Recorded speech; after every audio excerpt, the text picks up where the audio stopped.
Hello and Happy New Year. Welcome back. Happy New Year, folks.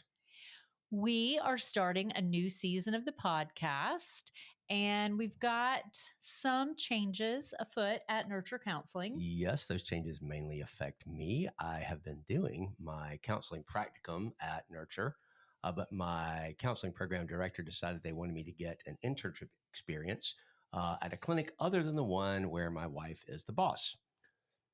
Bummer. Yeah, kind of bummer. But it makes sense. Yeah, it does. They knew that was happening, but then they decided later, well, maybe that's not as good a thing. Get some variety of experience. And so, fortunately, the person who's been doing my supervision the whole time is a guy named Dr. Christopher Cook, and I met him a few years ago during a training at the Allender Center, and really like him, really like his vibe, and I am fortunate that I'm going to be able to do the rest of my training through 2026 at the counseling practice that he founded. It's called Haven Trauma Center, and it's on the web at Haven, Haven, traumacenter.com. And I have an email address there for anybody who might be interested in seeing a counseling intern at a very affordable rate, $30 per hour. And that email address is osborne@haventraumacenter.com. And so I'll still be doing the work that I've been doing, but just under a different umbrella, sort of. Yep. And then we will still be available to do marriage intensives together. Absolutely. Through Nurture, but you'll be doing your next rotation at Haven. That's right. And we are continuing also. I'm excited this week. We're continuing our training with Dr. Dan Allender and Dr. Steve Call, who you've heard on, hopefully, on prior episodes of the podcast. We're actually headed out pretty soon for round 2 of some training there. And that's been really powerful and impactful. Yep, very much. So today we thought, as we are now a week and a half, almost 2 weeks into January, a little slow on the start here, but we just wanted to spend some time talking about looking ahead into this new year and where God might have been stirring the waters of our heart. 100%. It's interesting. Year end sort of prompts people to do that. There's something about this magic of the calendar. Oh my gosh, we have to change. And I know it takes me a while to start saying 2026, instead of 2025. I write a lot of dates in the work I do, but it is a good time. Also with the time off, after the holidays and all, there is time to sort of reflect and kind of take stock of things. It's not a bad thing. Yeah. And we've been talking about how even seasonally, with the cold of the winter, not super cold in Charlotte, but relatively speaking, chilly, and the ground being hard and the ground producing fewer crops than other times of the year sort of mirrors often what's happening in us as humans, or at least what our bodies are trying to create space for. I think I'm more aware of the kind of sometimes frozen, sometimes just wet, muddy state of our backyard. Because one other change afoot at Nurture is, of course, there's a dog. There's a puppy named Wensleydale who is attending maybe half the sessions a week. That's right. That's the counseling sessions, not his own. That's he shows up either to sit with Wendy, or sometimes clients like to kind of rub his head or maybe let him sit in their lap. Yeah. But we're also having to adjust the rhythms of our life we have never had a puppy before. And when we adopted dogs before, of course, we had kids in the house who did most of the labor, but also they got most of the fun. And so this has been different for us to, there's a dog here, he's young, he's a puppy, and we get to have the fun. Yes. And do all the work. Yes. But so we're very, very attuned to kind of muddy, footprints and kind of what the fallowy ground is like out there. Yes. What does that leave you thinking about as far as kind of where you are life-wise, practice-wise? Well, I mean, I love the winter. I find it cozy to be inside. I find it nice to burn candles.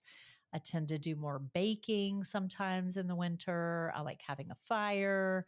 But I think this year, as the calendar turned, there was some grief. And for a couple of reasons. One, our youngest child now has their official I'm staying put apartment Hmm. post college. So they've been out for a A year year and and a a half. half, but took a year to hang with friends and now has set up shop in Brooklyn, which is near where our oldest child is. But there is something about, oh, every child now has their own, presumably somewhat long term address, and it's Yes. apart from us.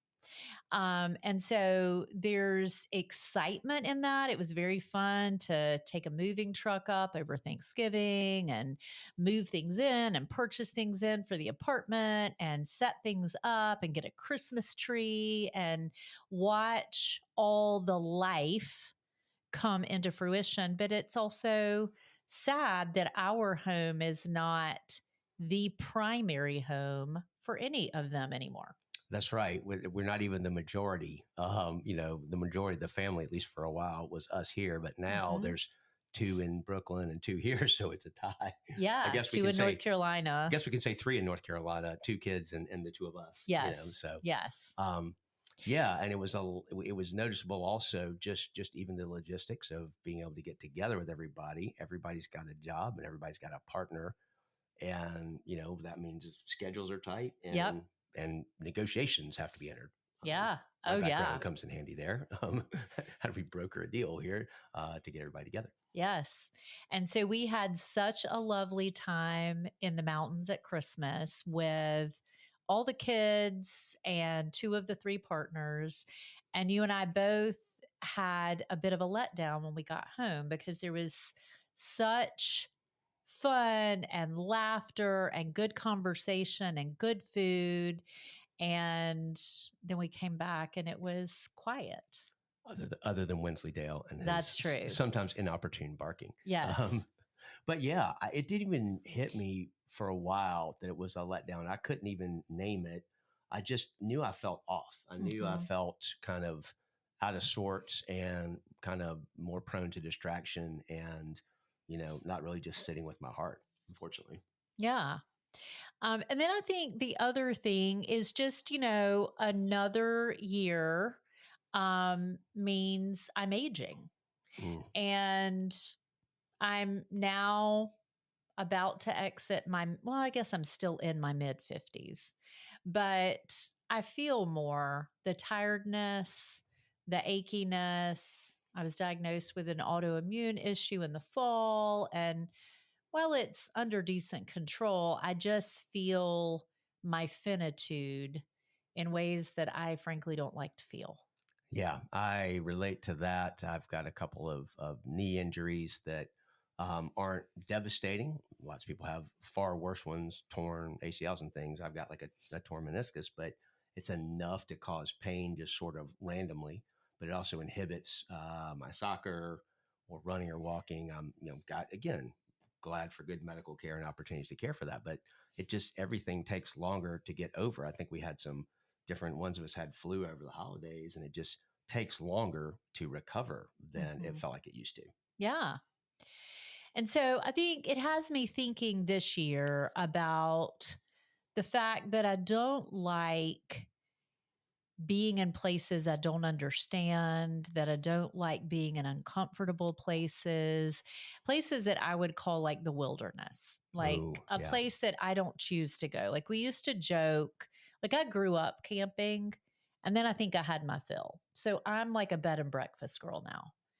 And I never really understand why people choose to sleep on the hard ground when they could sleep in a nice bed with breakfast the next morning. And so I feel that way with the wilderness, that other than a beautiful hike, which to me is still somewhat close to civilization, if someone's paved the path, like the wilderness seems like a place I don't want to be. It is very much a place I don't want to be, even though I guess technically I was a Boy Scout and I completed Boy Scout merit badges, but that was not my happy place, home place. Hey, go out away from civilization, away from creature comforts. I mean, I wasn't a spoiled, pampered little rich little snot or anything, but I just fending for myself and being kind of, off the grid is not a place where I feel super comfortable either. Yeah. And so I have a few places in my life where I have been pulled away from the familiar, whether it's the familiar of a youthful body, the familiar of family, our children being under one roof or always returning routinely to our roof, shifts in friendships. Like I have some places where it seems God has pulled me into the wilderness and I'm trying to figure out what I do there. And it's interesting because, like, it's not like the wilderness is not new. We did not just first experience anything wilderness like in our No, 50s. It's just, it's different. it's it has maybe more of an intensity because I don't have the rebound of youthfulness and I don't have all the years ahead of anticipation. I'm sort of on that downward backside of a mountain. That's what I was going to say. I think is harder as well. Wilderness or any kind of frustration, or I've noticed, if things don't work or go right, even something simple as trying to find something or get some computer program, something to work.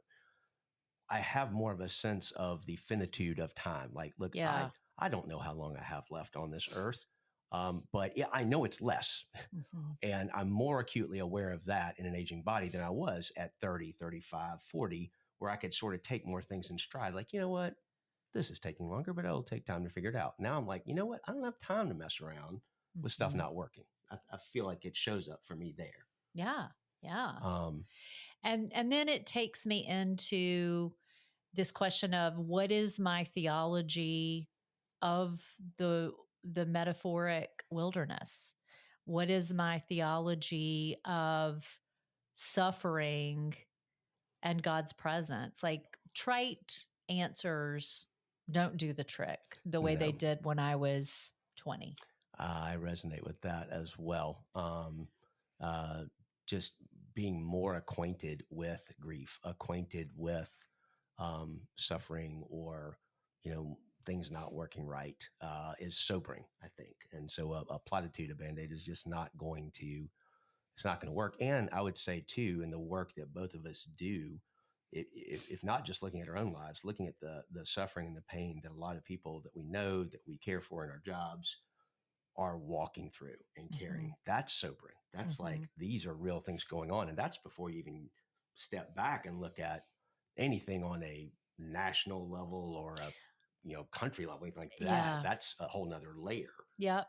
Um, But I feel that too. I yeah. I I think most of us and I had quite a few clients come in after the holidays and say it just didn't feel that Christmassy this year. Hmm. And I had felt that, but after the fourth or fifth person said it, I just began to conclude I think we're all feeling this dampness in the air. Like the world is holding so much groaning. And for me, it feels like it's growth to recognize that things accumulate, that there's sort of a larger milieu that we're all in. There's a vocational work. What am I doing at work? Like I carry, I recognize more of the weight I carry, both in my family law work, but also in my counseling work. Like that is weight. Mhm. I used to kind of have this, when I guess I'm 25, 28, and I'm hiking, I'm like, just load my backpack up, keep putting stuff in, and I'll keep going. And I have much more of acute sensibility of and partly it's because of this aging body of, you know what, I'm going to lift one box at a time rather than try to stack those two. We were putting some boxes up in the attic, putting Christmas decorations back. I'm like, I'm going to be purposeful about, I don't need to be superhero here and try to carry three things when I may just need to carry one at a time and get them all done with nothing snapping. But I do that physically, but it's a harder transition for me to think of that in terms of emotional weight. I'm Mhm. getting better at it and going, wait a minute, that was a hard day, even though it looks like Mhm. kind of an ordinary day as a family lawyer, as a counselor. But that was heavy. Mhm. You're better. Been really a good influence on me in being able to take stock of and pay attention to. I am carrying more than I realized. Well, yeah, I mean, I've had to. And I think that it's a good practice. Like, years ago, I went through a season where I used the examine a little bit. Now I've tried to use a little bit this ritual that Dan taught us. But whatever it is that we choose, taking an inventory of where the day has taken us. I mean, like what did this day ask me to carry, to hold, to hope for, to grieve on behalf of myself or other people? And I feel like as even though I'm getting better at taking stock and looking back retrospectively, what I feel like I want to happen, a calling I think I'm wrestling with in 2026 is how can I be more proactive at making space for grief, at making space for reckoning with the weight of what I'm carrying, even naming, honestly, even catching, hey, I'm a little sad. I'm down because we just had this great time with family. We played these holiday games that we found on the internet. Wendy found most of them. We gathered these different materials and things to do it, and there was just such laughter, and it just was this and nobody had anywhere else to be, and we were in a town Mhm. where nobody lived and had their life Mhm. pulling at them, and it was delightful. And then but what I realized later is, but oh my gosh, that used to be life. Yeah. That used to be all in our house, and we set the agenda and we had fun, and kids were always coming up to you like, can you play this? Can you do this? Like Mhm. play was built in to how we lived, and realizing, oh my gosh, we just got a taste of that and remembered how good it is. And now it's gone again. And we're not sure when we'll have that whole combination of people together again, Mhm. even just Mhm. taking stock of that. So as we go into 26, I'm thinking about how to be more aware, like those kind of hits are going to happen. Those kind of, that kind of awareness of the emotional heft of something is good for me, but I need to plan ahead rather than when I get to depletion point and look back and say, oh my gosh, that was so heavy and I'm done. Mhm. We had a good opportunity. It reminded me when you were talking a minute ago about just kind of thinking about wilderness. Our church did something kind of cool that they've done before, kind of a little, just a Saturday morning retreat that they call Rest and Return. And it's basically a couple of spiritual directors leading whoever wants to come through some readings and just setting aside time and exercises just to take stock and to kind of talk about rest for your soul and returning to, okay, who am I in faith, all that. What was that like for you? Was that helpful for you as you consider this kind of concept of wilderness? Uh, Completely. It's always good for me when someone creates a space for me to stop and contemplate where life has me, who God is in it, how I am with Him. A friend mentioned to us, like she's like, I can do these things on my own, but I tend to not do them that often. But if someone sets the stage and provides the morning and brings you hot tea and snacks and prompts, then what a glorious opportunity. That's definitely true for me. That's what I'm talking about. When I am at a retreat or something like this, and they say, go and this is your time to talk to God, I am very appreciative because they Hmm. have said, this is your agenda and we've made space and I've cleared the decks. I'm not good at yet, but I want to change that this year is I can do that. I don't need somebody else to say, Yeah. block this hour off. Uh huh. I could do that. And I don't. I have sort of a tortured relationship with discipline and with getting up in the morning. And so that's sort of what I'm wrestling with because every time somebody says, go and do this, it's like there's a flood of stuff that comes and I feel stuff and I have thoughts and I can bring some shape to them.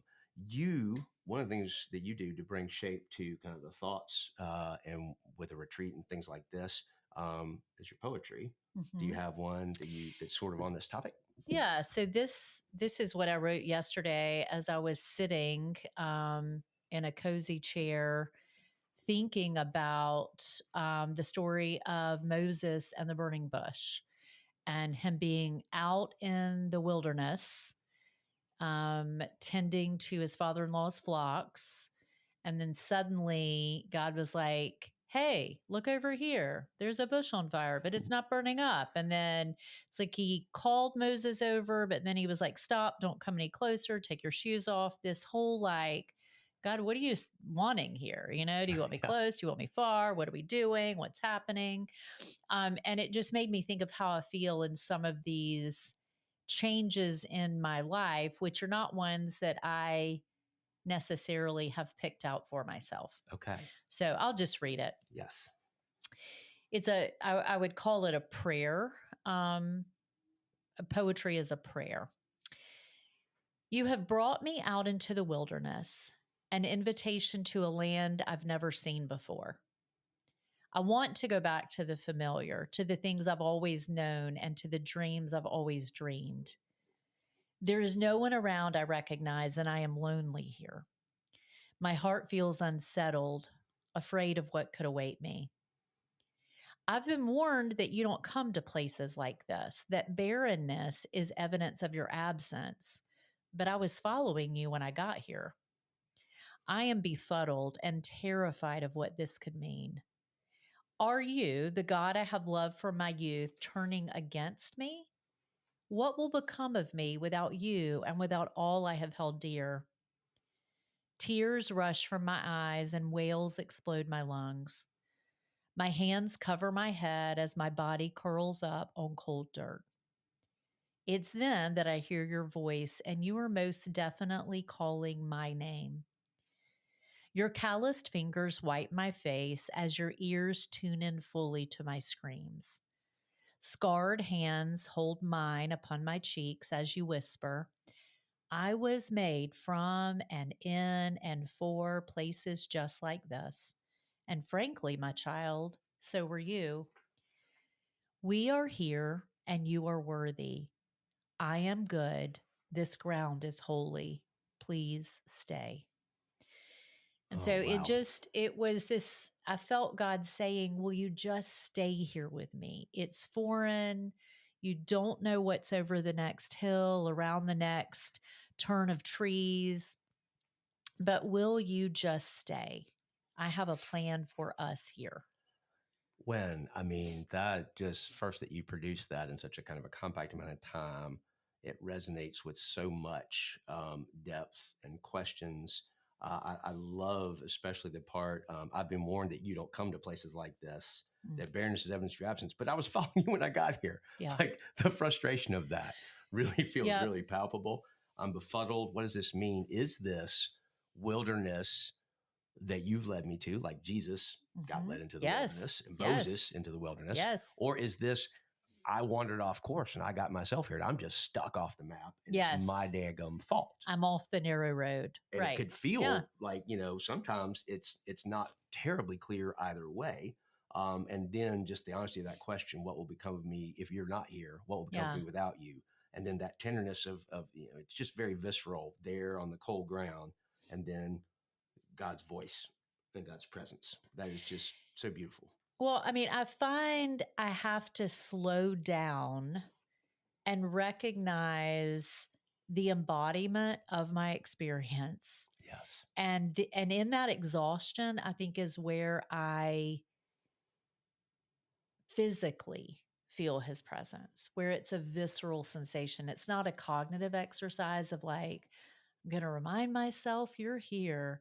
It's when I slow down, when I get into that place of exhaustion where it's evident I can do nothing else, that I can feel his presence doing and being. Yes. And that's got me thinking about is I would like to not have to get to the place of exhaustion. I would not Yeah. like to, I would like to not have to be spent to go, okay, God, I'm gonna cry out for you now. I mean, Yeah. I Oh, think yeah. I think he's kind of up there going, I'm like available before you get Yeah. to, it's like, you can, this is a radical thought from you. You can go to the gas station when your tank is on half. Did you know that? I say that because my family did not do that growing Yeah. up. We rode to the end of E every time, taking some chances sometimes. And sometimes we're only putting like, a couple times we were a little tight, or at least it felt like we were tight. I don't want to over exaggerate, but like we're putting in $10 and we're not even filling it back all the way up.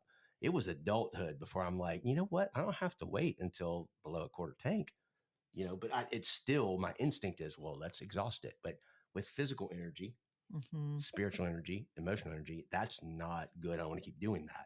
So this rest and return for me, that same sort of exercise we're doing side by side, but separately, was powerful. In that Moses story from Exodus 3, to me, what captured me was the playfulness of God. Like I loved, I'd never noticed before, but Moses is just, he's been in Midian 40 years by this point, which means he's got to be like 60. I don't know how old he was when he hit the guy and had to Yeah, leave, yeah, but he's in later life and he's still working for his father-in-law. So yeah. he's got to be feeling a bunch of shame and like, well, who am I in the world?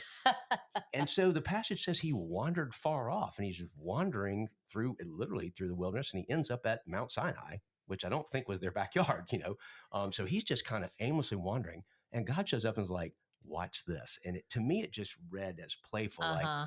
he could have showed up any way. He could have given him the tablets. He could have appeared in the sky. He sets a bush on fire and starts talking to him. Yep. And you got, and I know that we all see this like, oh my gosh, you're on holy ground. But to me, it had this sort of, I'm going to surprise you and I'm going to give you something that, and it says Moses was amazed, and he probably needed something amazing if he's that fatigued and he's kind of wandering. I mean, he may have been lost. It's hard to know, but I love the playfulness of that. And it dovetails with what I sometimes when I listen, hear God saying to me, that spending time with me and getting filled up and ready for the work that you're doing, it doesn't have to be work.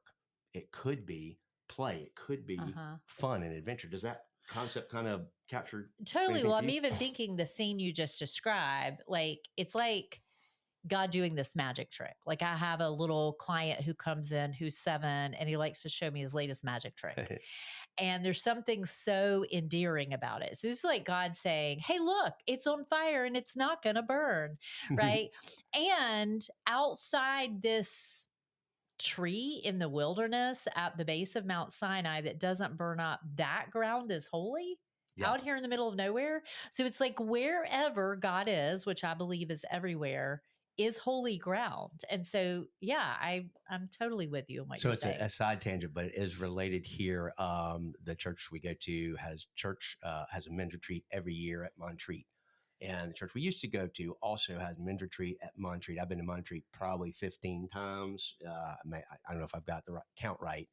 And I've had really good spiritual experiences there, but it's sort of become a joke between me and God, like of, okay, well, there's all these great places along the creek that I've had some kind of, encounter. I felt like a word or God's presence or comfort, but I'm like, I've kind of used up all the places, and there's not, I can't go to the same place twice. Like I think I probably tried that early on, and you never can, well, this is the moment, and this is where the sun was, and this is where this was. And I can't recreate it. And I'm also too ADD probably to expect that to happen. So I was thinking about that in October, going for the latest men's retreat.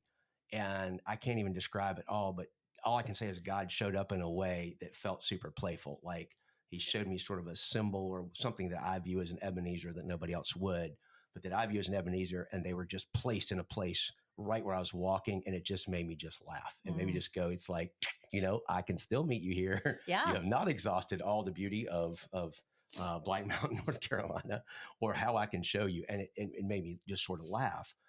And then the maddening part is, though, is 2 weeks later, I'm forgetting that it could be that fun, that relaxed. And so what I was wrestling with as I was doing this rest and return thing was, how can I be more proactive? How can I invite God and treat time with God as, this is Dad saying, hey kid, I love you. Let's play. Let's do something fun. Not let's, everything didn't have to be kind of so heavy. And I know that's in storied for me because of the relationship or lack of it that I have with my father. I don't have a lot of those moments of father son. Just we're gonna have this adventure together. I've got almost none of that. So then what happened is, after we read through the Exodus passage, the facilitators had us read this poem by Jan Richardson that I think was powerful for you. I know it's powerful for me. I want to share it with you here now. This is from Jan Richardson's book, Circle of Grace, and it's a poem called Stay. And it's on the same theme, so I'll read it right now. I know how your mind rushes ahead, trying to fathom what could follow this. What will you do? Where will you go? How will you live? You will want to outrun the grief. You will want to keep turning towards the horizon, watching for what was lost to come back, to return to you and never leave again. For now, hear me when I say, all you need to do is to still yourself, is to turn toward one another, is to stay. Wait and see what comes to fill the gaping hole in your chest. Wait with your hands open to receive what could never come except to what is empty and hollow. You cannot know it now, cannot even imagine what lies ahead. But I tell you, the day is coming when breath will fill your lungs as it never has before. And with your own ears, you will hear words coming to you new and startling. You will dream dreams and you will see the word ablaze with blessing. Wait for it. Still yourself. Stay. Jan has such a powerful way with words because she is a woman who has grieved real pain. Yes. And you can hear it all throughout. You will want to outrun the grief. Yes. And that, I think that was the part of that poem that sort of undid me, because I felt that. I'm like, oh, yeah, that's how I live, to outrun the grief and turning toward the horizon.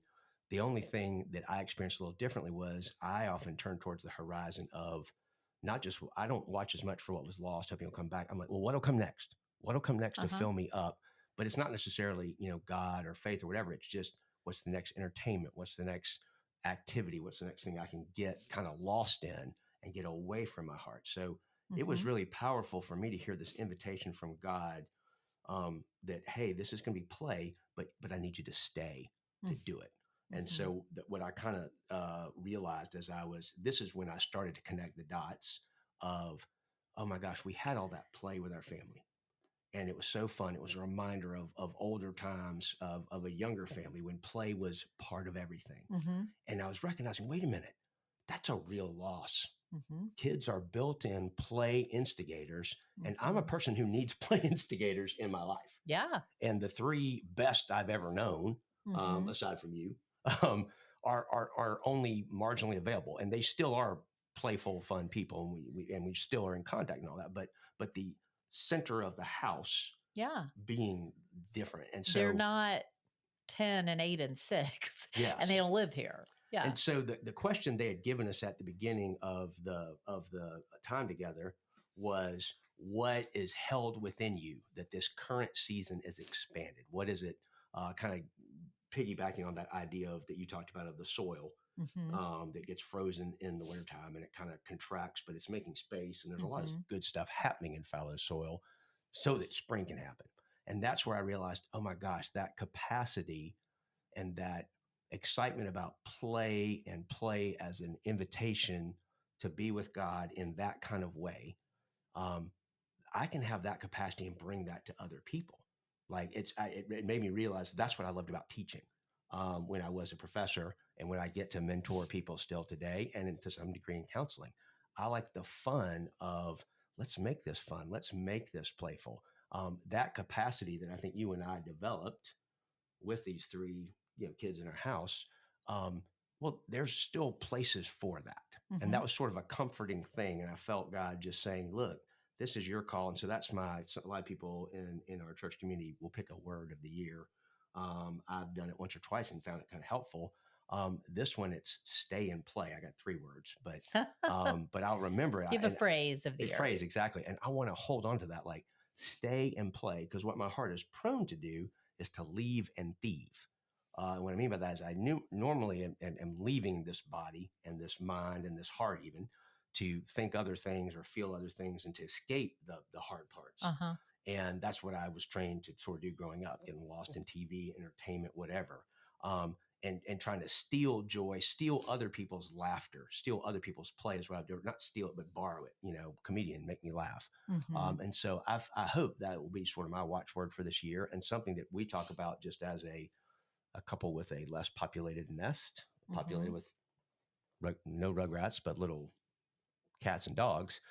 What can play look like for us? Do you have any thoughts on that? Well, I'm back into bread making. Yes. So that's one kind of play. That's tasty play too. Yeah, it is tasty play. Um, Writing is play for me.